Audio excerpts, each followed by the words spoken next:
Hoje a gente vai mergulhar num cruzamento que, à primeira vista, parece improvável, mas é incrivelmente profundo. A sabedoria budista, com seus 2.500 anos de história, e a psicologia moderna. É um encontro fascinante. Muito. E o material que a gente tem aqui é bem variado, sabe? Tem desde um manual super detalhado sobre filosofia e psicologia budista, até artigos da Wikipédia, textos acadêmicos. E ensaios que fazem essa ponte com a neurociência, psicologia existencial. É muita coisa. Exato. Então, a nossa ideia aqui é, tipo, garimpar o que há de mais importante nisso tudo. Queremos entender como é que uma tradição tão antiga conseguiu traçar um mapa da mente humana que continua tão relevante, né? Que oferece ferramentas práticas para a vida hoje. Uhum. Ok, vamos desvendar isso. O que é fascinante, e um dos artigos já deixa isso claro logo de cara, é que o budismo pode ser visto por, digamos, três lentes diferentes. Como uma ciência da mente, como psicologia e como religião. Certo. E a nossa conversa hoje vai focar nessas duas primeiras, né? A ciência e a psicologia. Então o objetivo não é falar de religião. De forma alguma. A ideia é explorar um sistema muito sofisticado para investigar e, quem sabe, transformar a nossa experiência de estar vivo. O material menciona muito o Abhidharma Pitaka. Que é parte da psicologia budista, certo? Exatamente. Ele é descrito como um sistema que junta filosofia, psicologia e ética num programa bem prático de libertação, totalmente focado em entender a natureza da nossa consciência. Perfeito. E parece que o ponto de partida de todos esses textos, a base de tudo, é um conceito chamado dukkha. Isso. Até a tradução mais comum que a gente ouve é sofrimento. Mas lendo o material, fica claro que é uma palavra que carrega muito mais peso, não é? Muito mais. Reduzir dukkha a sofrimento é perder a maior parte da ideia. O Buda, é importante dizer, não negava a felicidade. Pelo contrário, Ah, isso é interessante. as fontes mostram que ele reconhecia vários tipos de prazer e bem-estar. O ponto central, e que é um choque de realidade, é que ele incluía até os momentos mais felizes dentro do conceito de dukkha. Peraí, até a felicidade? Por quê? Pelo motivo mais simples e direto possível. Porque eles são impermanentes. Tudo que é bom, uma hora acaba. E é essa transitoriedade que é a raiz do problema. Nossa, é incrível pensar nisso. Que até a felicidade por ser passageira entra nessa conta. Isso muda completamente a nossa busca por um prazer que nunca acaba. É como se ele dissesse, essa busca já nasce frustrada. Exatamente essa provocação. Uhum. Um dos ensaios dá um exemplo ótimo. Pense em alguém que consegue uma promoção, um cargo de poder. A sensação inicial é de prazer, de satisfação. Claro. Isso é o que os textos chamam de assada, a isca. Só que essa posição não é para sempre, né? Um dia ela muda, acaba, e com isso vem o ressentimento, a frustração. Esse é o perigo. Esse é o perigo, o Adinavá. A libertação, ou Nissarana, vem quando a gente entende isso de forma clara, objetiva. Quando a ficha cai de que tudo passa, tanto o bom quanto o ruim. Não é uma visão pessimista, então. É uma visão... Realista. Exato. Dukkha é, no fundo, uma espécie de insatisfação fundamental, sabe? Um desconforto que está sempre ali, de fundo, justamente porque nos apegamos a coisas que, por natureza, não duram. Entendi. Então não é só a dor de uma topada ou a tristeza de perder algo. É algo mais... sutil. Muito mais. Uma das fontes define dukkha como uma vulnerabilidade básica ao sofrimento, que vem de um jeito meio distorcido de ver a realidade. E a conexão com a psicologia existencial, que também está no nosso material, é direta. Como assim? Os existenciais falam de uma ansiedade ontológica, uma angústia que faz parte da condição humana. O budismo vai além e detalha essa vulnerabilidade em 3 níveis. Ok. O primeiro é o óbvio, a dor física e emocional, que eles chamam de dukkha-dukkha. O segundo já é mais sutil, o sofrimento que vem da mudança, da perda das coisas boas, o viparinamadukkha. A dor de quando a felicidade acaba. Isso.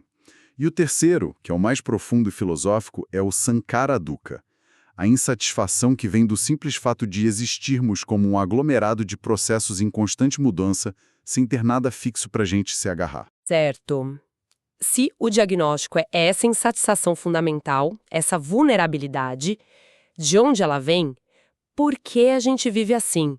As fontes parecem apontar direto para a nossa ideia de eu. Exato. A causa raiz, segundo essa visão, é a nossa crença numa identidade sólida e permanente, num eu que comanda tudo. O budismo argumenta que esse eu é uma ilusão, uma construção da nossa mente. Peraí, é aqui que a coisa fica, nossa, muito interessante. Porque se o eu é uma ilusão, o que somos nós então? Um monte de peças soltas? É quase isso. Os textos descrevem o que chamamos de indivíduo como uma combinação de 5 processos, ou agregados, os skandhas. Certo, os skandhas. Isso. O primeiro é a forma, nosso corpo físico. O segundo são as sensações, tudo que sentimos, seja agradável, desagradável, neutro. O terceiro são as percepções, que é a capacidade de reconhecer e rotular as coisas. Isto é uma mesa, aquilo é um som. O quarto são as formações mentais, que é uma categoria enorme que inclui nossos pensamentos, vontades, emoções, intenções. E o quinto é a consciência, a própria capacidade de estar ciente. Ok. E a grande sacada é que nenhum desses 5, nem a soma deles, é um eu fixo. São processos interdependentes e em constante fluxo. Você não é seus pensamentos, você tem pensamentos. Você não é seu corpo, você tem um corpo. Peraí, então, se o eu é só um processo, uma combinação de partes, por que dói tanto quando alguém me critica? Onde entra o sofrimento nessa equação de peças soltas? Ótima pergunta. É aí que entra outro conceito-chave, Papantipakarana, que a gente pode traduzir como proliferação conceitual. Proliferação conceitual? Nossa mente não vê o mundo como ele é. Ela projeta, interpreta, julga, compara, cria histórias o tempo todo. Quando alguém critica você, sua mente instantaneamente constrói uma narrativa sobre ataque, ameaça, diminuição.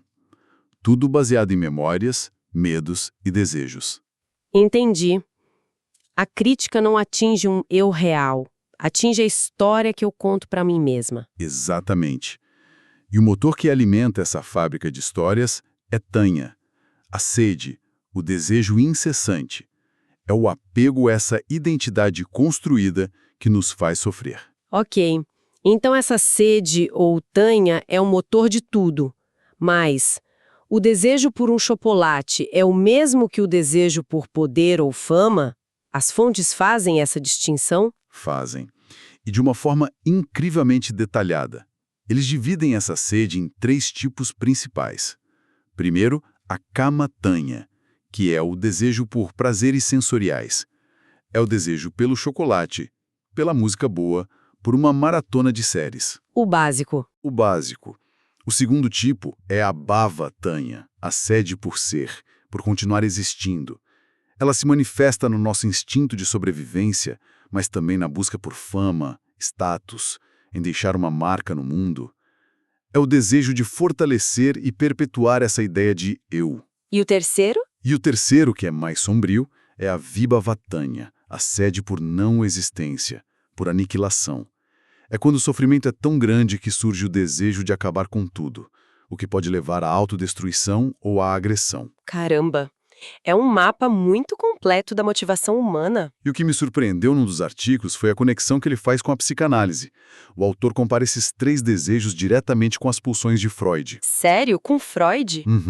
A sede por prazer sensorial seria a libido, a sede por existência, as pulsões de autopreservação do ego, e a sede por aniquilação, a pulsão de morte, o Thanatos. Nossa, é de cair o queixo. Pensar que um sistema de 2.500 anos chegou a uma tipologia tão parecida. Exato. E o mais incrível é que eles não pararam no diagnóstico e na causa. Eles foram além e desenvolveram um tratamento, um conjunto de técnicas mentais que, quando a gente olha hoje, parecem um manual de terapia cognitivo-comportamental, a TCC. Totalmente. O budismo é, em sua essência, extremamente prático. Não é só filosofia abstrata. É um convite para arregaçar as mangas e trabalhar com a própria mente. E tem algum exemplo disso nas fontes? Um exemplo perfeito, que um dos artigos detalha, está num texto antigo chamado Vitakasantana Sutta. É basicamente um guia de 5 passos para lidar com pensamentos negativos ou obsessivos. Ok. E quais são esses passos? O primeiro é substituir o pensamento negativo por um positivo. Se está com raiva, cultive um pensamento de compaixão. Se isso não funcionar, o segundo passo é refletir sobre as consequências negativas desse pensamento. Tipo, onde essa raiva vai me levar. Faz sentido. O terceiro é bem direto. Ignore o pensamento. Desvie a atenção, foque em outra coisa. O quarto passo é mais investigativo. Analise a origem do pensamento, tente desmontar a sua causa. E o quinto, só como último recurso, é usar a força de vontade. Reprimir o pensamento com o esforço mental consciente. Isso parece muito lógico, quase como um manual de instruções da mente. Mas na prática, esse quinto passo, usar um forte esforço mental para superá-lo, isso não soa um pouco como apenas pare de pensar nisso, algo que a gente sabe que nunca funciona? É uma ótima observação e mostra a sofisticação do sistema. Por isso que essa é a última opção. O último recurso. Ah, tá. É o reconhecimento de que, às vezes, a força bruta é necessária, mas ela raramente é a solução mais elegante ou eficaz. As outras 4 estratégias são muito mais sobre habilidade do que sobre força. É sobre redirecionar, investigar. Entender. Isso. E não para por aí. Os textos mencionam técnicas como exposição gradual ao medo, muito parecida com o que se faz hoje em terapia para fobias, e o automonitoramento constante dos nossos estados mentais. São técnicas que a psicologia moderna descobriu, mas que já estavam lá, descritas há milênios. E hoje em dia a gente vê isso explodindo com o mindfulness, a atenção plena, que foi tirada diretamente dessas práticas. Exato. Se conectarmos isso a um quadro mais amplo, vemos a influência gigantesca disso hoje. O trabalho de pessoas como Jon Kabat-Zinn, que trouxe o mindfulness para o ambiente clínico, abriu as portas para uma avalanche de pesquisas. E a neurociência entrou de cabeça nisso, né? Entrou. Um dos estudos citados é o da Sarah Lazar, de 2005, que usou ressonância magnética e viu que o cérebro de meditadores experientes tinha mais massa cinzenta em áreas ligadas à atenção e ao processamento sensorial. Uau! Então não é só um relaxamento. Não. Ela pode literalmente remodelar a estrutura do cérebro. E a conexão não é só com tratamento de problemas como ansiedade. O material também faz a ponte com a psicologia positiva. Sim, e essa ponte é fundamental. Ambas as tradições entendem a futilidade do que a psicologia positiva batizou de esteira hedônica. A esteira hedônica. É aquela ideia de que a gente sempre volta para o nosso nível básico de felicidade, não importa o que aconteça. Exatamente. A gente sonha com um celular novo, compra, fica feliz por uma semana e logo já está de olho no próximo modelo. É uma busca exaustiva e sem fim. Tanto o budismo quanto a psicologia positiva dizem, o caminho não é por aí. E qual seria o caminho? Em vez de correr atrás de prazeres que escapam pelos dedos, o foco é cultivar qualidades internas duradouras, compaixão, generosidade, equanimidade, paciência. Isso gera um tipo de bem-estar muito mais profundo e estável. O que nos leva ao objetivo final de todo esse caminho, então, não é só parar de sofrer, de sentir o dukkha, é alcançar um estado que as fontes chamam de sukha. E, de novo, a tradução simples como felicidade parece que não dá conta do recado. Não dá mesmo. Sukha não é a felicidade que depende de um dia de sol ou de ganhar na loteria. É um bem-estar genuíno que floresce de dentro, resultado de uma mente equilibrada e clara. É uma felicidade que não depende das circunstâncias externas. É incondicional. Incondicional. Lendo um dos ensaios, eu encontrei uma analogia que achei fantástica para ilustrar como esse bem-estar não é uma coisa egoísta. Qual? Ele dizia pra gente se imaginar preso num elevador com um monte de gente por um tempo indeterminado. A única maneira de sobreviver ali dentro é através da cooperação, da gentileza. Qualquer briga transforma a situação no inferno para todos. Uhum. E o texto estende essa metáfora para o planeta. Estamos todos no mesmo elevador. O meu bem-estar está diretamente ligado ao bem-estar dos outros. É uma metáfora perfeita. E ela aponta para uma das contribuições mais importantes do budismo para a psicologia. A psicologia ocidental, historicamente, se preocupou muito em tratar a doença, a patologia. Levar do -1 para o 0. Exato. Levar uma pessoa de um estado deprimido, o -1, para o 0, o normal. O que o budismo oferece é um método claro para ir do 0 ao +1.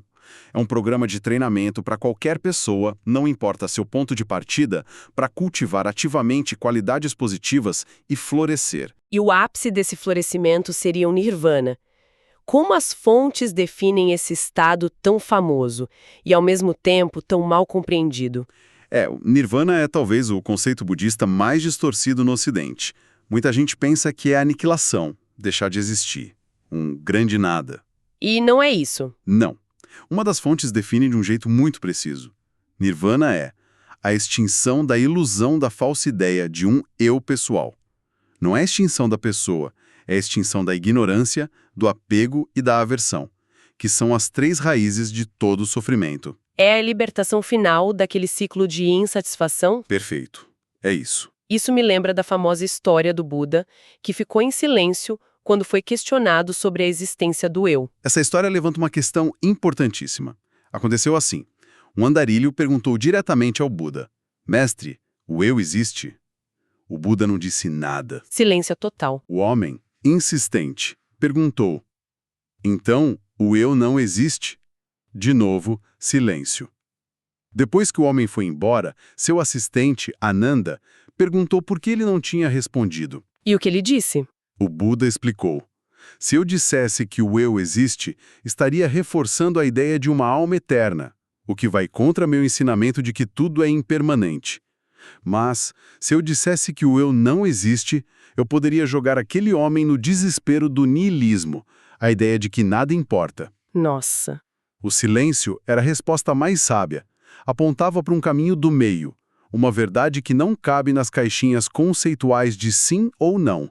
A experiência da realidade está além dessas palavras. Uau! Então, o que tudo isso significa?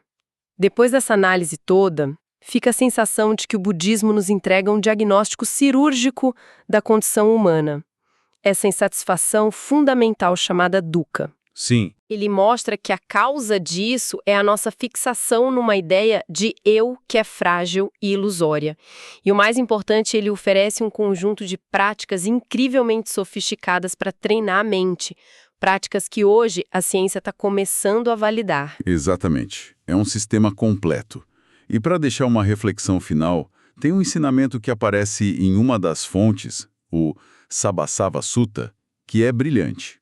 Ele não fala só de uma técnica, mas de um kit de ferramentas completo, com 7 maneiras diferentes de lidar com os problemas. 7 maneiras? 7. A primeira é superá-los com o discernimento, com a compreensão. A segunda, com o autocontrole, usando a atenção plena. A terceira é pelo uso correto das coisas, como comida e roupas, sem cair no excesso.